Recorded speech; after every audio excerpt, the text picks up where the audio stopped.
Assalamualaikum warahmatullahi wabarakatuh. Perkenalkan, nama saya Dr. Hatifa yang bekerja di Poliklinik di pagi hari ini. Izinkan saya untuk cross check data terlebih dahulu ya Bapak, dengan Bapak Tommy, usia 40 tahun, alamatnya di Gonilan, pekerjaannya buruh ya Bapak. Tadi Bapak Tommy datang ke sini mengeluhkan bahwa perutnya sakit, perutnya sering kembung. Jadi di sini saya akan melakukan pemeriksaan fisik abdomen yang terdiri dari, nanti saya akan melihat, meraba, mengetuk, dan mendengarkan perut Bapak dengan menggunakan stetoskop. Mungkin agak sedikit kurang nyaman bagi Bapak Tommy, tapi sangat diperlukan untuk menegakkan diagnosis dan penata laksanaan yang tepat. Apakah Bapak Tommy bersedia?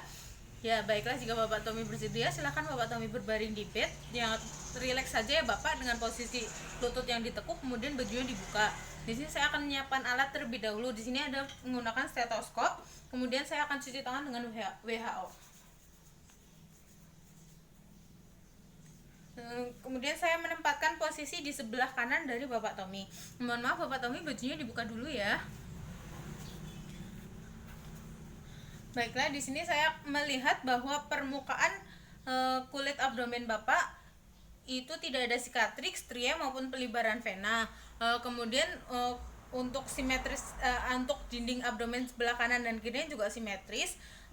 Kontur abdomennya juga normal, yaitu flat. Kemudian tidak ada massa abnormal juga. Kemudian silakan tarik nafas Bapak, tahan sebentar ya. Kemudian di sini ya silakan buang nafas kembali.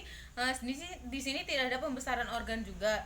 Jadi kemungkinan kemudian saya akan melihat pulsasi aortanya di sini tidak terlihat ya Bapak, itu normal. Baiklah, secara keseluruhan inspeksi dari abdomen Bapak adalah normal. Kemudian saya akan melakukan pemeriksaan auskultasi menggunakan stetoskop.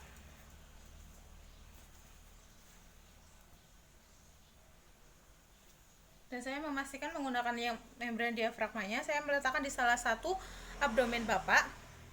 Dan saya mendengarkan selama 15-20 detik.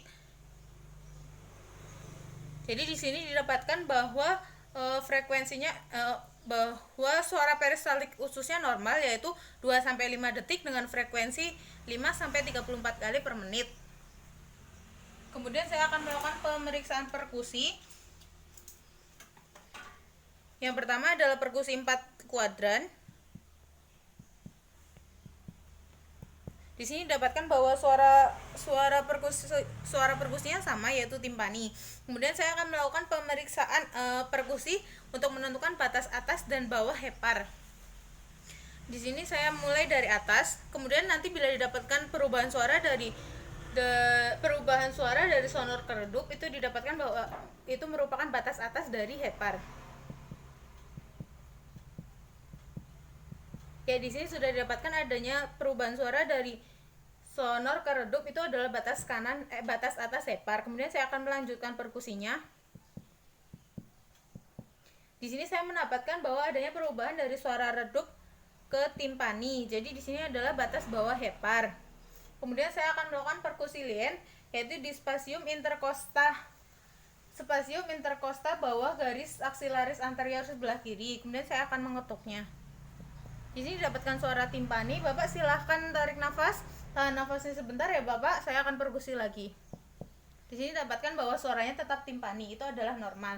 Kemudian saya akan melakukan perkusi untuk menentukan apakah ada asitas atau tidak. Di sini saya melakukan perkusi dari medial ke lateral hingga saya mendapatkan perubahan suara dari timpani ke redup. Di sini ada perubahan dari suara timpani ke redup. Kemudian Bapak silahkan miring ke kiri ya Bapak, dan saya akan mengetuknya kembali. Baiklah, di sini tidak ada perubahan suara, jadi tidak ada asites ya Bapak. Secara keseluruhan dari hasil perkusi adalah normal. Kemudian saya akan melakukan pemeriksaan palpasi. Yang pertama saya akan melakukan pemeriksaan palpasi superficial. Nanti apabila ada dirasakan nyeri, tolong disampaikan ya Bapak. Kemudian saya akan melakukan pemeriksaan deep palpation. Nyeri nggak Pak? Nggak dokter.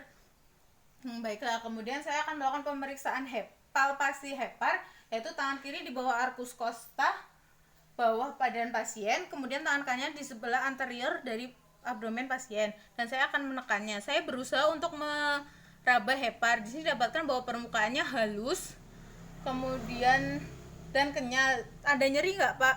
Nggak dokter. Baiklah, di sini dapatkan bahwa heparnya itu normal. Kemudian saya akan mempalpasi lien, yaitu Saya meletakkan tangan kiri di arkus costa sebelah kiri, tangan kanan kemudian tangan kanan di atas arkus costa bagian anterior. Kemudian saya akan menekannya. Nah, di sini saya mendapatkan bahwa tidak ada apapun yang saya rasakan pada tangan saya. Jadi didapatkan bahwa liannya itu tidak teraba, itu adalah normal. Kemudian saya akan melakukan pemeriksaan palpasi ginjal, yaitu tangan kanan saya di regioplang sebelah bawah tubuh pasien. Kemudian saya akan tangan kiri saya sejajar dengan musculus rectus abdominis dan saya akan menekannya. Saya berusaha untuk menangkap ginjal. Nyeri nggak, Pak? Nggak. Baiklah, di sini tidak ada balotemen, tidak ada nyeri tekan dan pembesaran ginjal. Kemudian saya pindah posisi sebelah kiri pasien.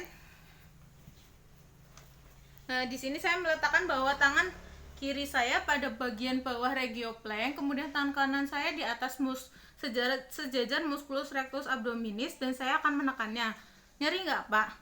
Enggak, dokter. Baiklah, di sini didapatkan bahwa tidak ada balotemen, tidak ada nyeri tekan maupun tidak ada pembesaran ginjal. Kemudian saya akan meraba vesika urinarianya, yaitu di os pubis. Kalau nyeri bilang ya, Pak. Nyeri nggak? Tidak, dokter. Baiklah, di sini saya juga tidak meraba adanya vesika urinaria. Nah, jadi kemungkinan vesika urinarianya itu tidak terisi. Kemudian saya akan melakukan palpasi aorta abdominalis.